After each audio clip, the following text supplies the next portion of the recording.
Hello everyone. I am happy to meet you all through this video. In this video, I am going to explain the meaning of product, levels of product and classification of product as well. I am Dr. Soundararaj. These are a few details about me related to my career. At the end of the video, if you like the video, give a like and do subscribe my channel as well. What is product? It is beautifully defined by Philip Kotler in his book Principles of Marketing that he has written in association with three other authors. A product is anything that can be offered to a market. He very carefully says it could be of anything which can be offered. If you want to call something as a product, it should be offered to the market for sale. It might be for getting the attention, acquisition, use or consumption by the people, and that might satisfy a want or need. It includes physical objects, services, persons, places, organizations and ideas as well. So a very broader perspective of the meaning of product Philip Kotler has given. So he says it could be of anything. There is no fixed shape or size or a fixed set of features to be named it as a product. It could be of anything beyond our imaginations also. But that should be offered to a market. What for? For getting the attention of the people or for their acquisition or for their use or consumption. All this could be taken place necessarily to satisfy a need or want of those consuming public. Then only it becomes a product. It obviously includes physical objects which are called as the features of a product, services associated with the product like installation, delivery, credit terms like persons. You could also market a person that we will discuss in detail in another video. Places could be marketed. Places could come under the broader spectrum of a product. Organizations could also be named as products and ideas. I could also add one more, experiences. You could market experiences in the name of product. So that is what the broader meaning of the concept called product in marketing. What about pure services? Pure services are distinguished from physical products on the basis of intangibility, inseparability, variability and perishability. Obviously, as we all know, services are intangible. They do not have a physical attribute. They cannot be seen. You can only experience the benefit you derive from consuming a service. Inseparability. Service cannot be separated from the source. See, I make a video to explain the different concepts of commerce and management subjects. It doesn't mean that you separate my service from me in the form of video. What is the source of the video? It's me. Therefore, what I firmly say, my service cannot be separated from me. Variability. Can I do this particular lecture the same way every time? Humanly impossible. I might be influenced by enhancement of knowledge, surrounding cues, my mental state, all could vary all the times. Therefore, you can't expect me to come out with the standardized pattern of service always. What about the situation where services are offered by machines?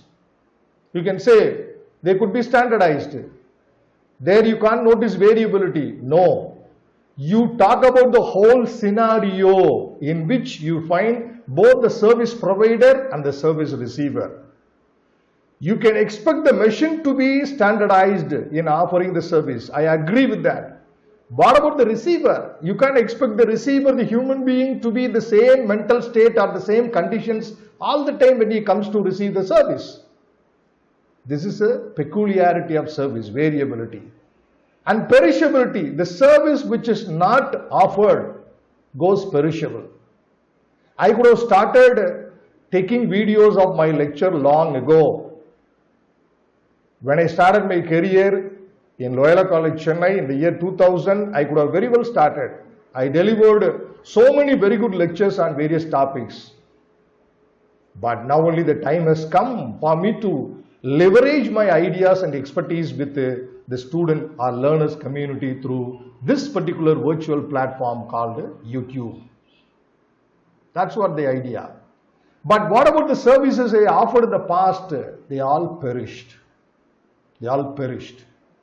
Perished in the sense the services offered was restricted only to a small learning community. My students, beloved students, were called Loyalites, and my students in abroad as well. But now only my service is extended to so many learners around the world. This is what about the perishability. So service unutilized, unoffered goes perishable. Service is any activity or benefit that one party can offer to another that is essentially intangible and does not result in the ownership of anything. You can only receive my benefit, but you can't take ownership of my benefit. The reason my service is intangible. If you buy a product from me, you can take possession of the product and also claim ownership for the same. But that is not the case with regard to the service which you receive from me. This is a simple example. The next one is about levels of product. Just have a look at the picture. Every product is planned at three different levels, fundamentally three different levels. The first small circle, which is at the focal point, speaks about core benefit. The second one around it is named to be actual product. And the third circle speaks about augmented product. Just have a look at the aspects which are mentioned here. Core benefit. I tell you, this is the basic reason for one should buy your brand ignoring the competing brands. Why should one buy your brand? This is what the USP, unique selling proposition for your product. Why should a consumer buy your brand? The answer is the core benefit. Now, Qantas Airlines has got the core benefit of critical time transport. This is a core benefit. All other features that are associated with the service, the airline service provided by Qantas Airlines of Australia, are going to bill and make a total product in the name of service. What about the other attributes of the product? Size, design, brand name, packaging, the quality level. They are all come to support the core benefit. You can offer only the core benefit. The core benefit is at the focal point, but around that you try to build the various other attributes to be associated with your main market offering. It could be delivery, liberal credit terms, membership in a club, installation, warranty, after sale service, and so on. Let's go in detail of these aspects. Core benefit is the actual problem solving aspect in the product. That's what I said. Why should one buy your brand? What is special in your brand? That's what the answer in the name of core product or benefit. Core benefit is what the consumers really buy when they obtain a product. For that important reason only, consumers prefer your particular brand. The second level speaks about actual product. It may have as many as 5 characteristics, important characteristics. You can add so many others also. It depends upon the requirement. Its quality, design, features, brand name, packaging, and other attributes that combine to deliver core product benefits. These come to support the delivery of a core benefit to the target consumers. That is how you have to understand. Augmented product. It includes any additional consumer services and benefits that are built around the core and actual products. See, many times we happen to see companies try to identify the core benefit in the actual augmented level. They could say the best installation we do comparing the competitors. So, the attribute which you find at the augmented level comes to sit in the focal point of your market offering. That becomes a core benefit. It's possible. Liberal credit terms we offer, that's not offered by competitors. It becomes your core benefit. So you can take any aspect from the actual product or the augmented product and bring it to the focal point in the name of core benefit. It is possible to be carried out when you do repositioning of your brand every now and then when it's required. And the next one is about classification of products. Basically, products are classified into 2 broader categories. 1, consumer products. 2, industrial products. Now let's look at the details of consumer products. What's the meaning of consumer products? These are all the products and services bought by final consumers for their personal consumption. When you buy something for your own consumption, it becomes a consumer product. If the same product is bought by others not for personal consumption, I'm sure it is not a consumer product. So it is not the product that is categorized to be consumer product. It is a reason behind your purchase determines whether it is a consumer product in that occasion or industrial product. That is how you have to understand. You can't say chocolate is a consumer product always. If you buy it for your personal consumption, it becomes consumer product. If it is bought for producing some other product, it becomes industrial product. That's the meaning of this particular consumer product. Now let's get into the classification of consumer products. Consumer products are classified into 4 types. 1, convenience goods. The convenience consumer products are purchased frequently with a minimum comparison and buying effort. Perhaps I could say in simple terms, the products which you buy as a matter of routine without involving in much comparison with the brand you want to buy with that of other brands in the product category. You just go and buy your preferable brand, consume it and go. You don't show greater involvement to do comparison between the different brands on their features, quality, etc. You don't do that. One fine time you decided to buy a product, you consume it, you are very happy with that, you continue to buy it for a long span of time. So it becomes your convenience product. The next category of a type of consumer product is shopping goods. Shopping goods are compared on basis such as suitability, quality, price and style. They are consumer durables. Please understand, the learners, they are consumer durables. They are not bought frequently. They are not bought as a matter of routine. They are bought once in a while. Might be like your television, refrigerator, home theater, computer, mobile phones. Like that. You don't buy them just like that. You show greater involvement because a higher amount of price involved.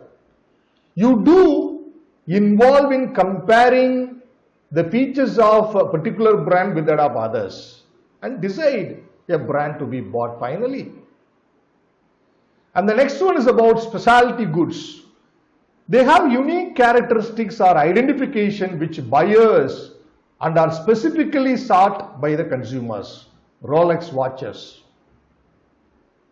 You are like a brand slave. You want to buy only the particular brand of the watch. You would like to take additional buying efforts.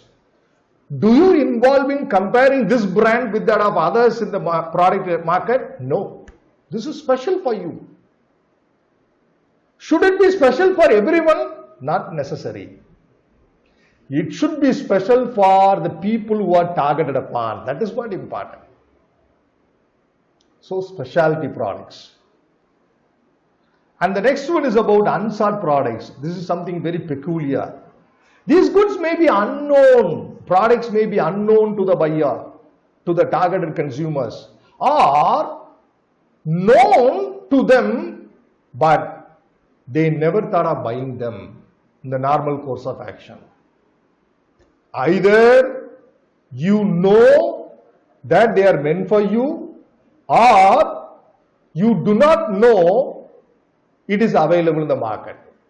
But in both occasions, there is one common stand, which is nothing but you never thought of buying. Obviously, if you don't know, you cannot think of buying.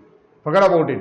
Even after you know the brand which is targeted upon you, but you never thought of buying such products or services.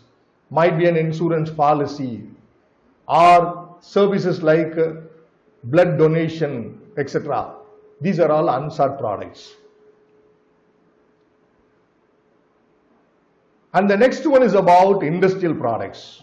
What's the meaning of industrial product? A product bought by individuals and organizations for further processing or for use in conducting a business.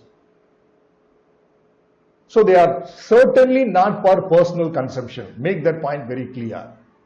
When we discuss about the types of industrial products, you can understand which are all bought for further processing, which are all going to aid the production process or support the conduct of business, etc. Let's look at the types of industrial products. 1. Materials and parts. Raw materials and manufactured parts. They enter into the manufacturer's product through production process. So the raw materials are bought, they are industrial products. Why they are bought? They are bought for manufacturing some other product. They are either used as they are or they are converted and made to look as a different product or different item in the finished product which the company manufactures. Here, primary aspect or type of industrial products.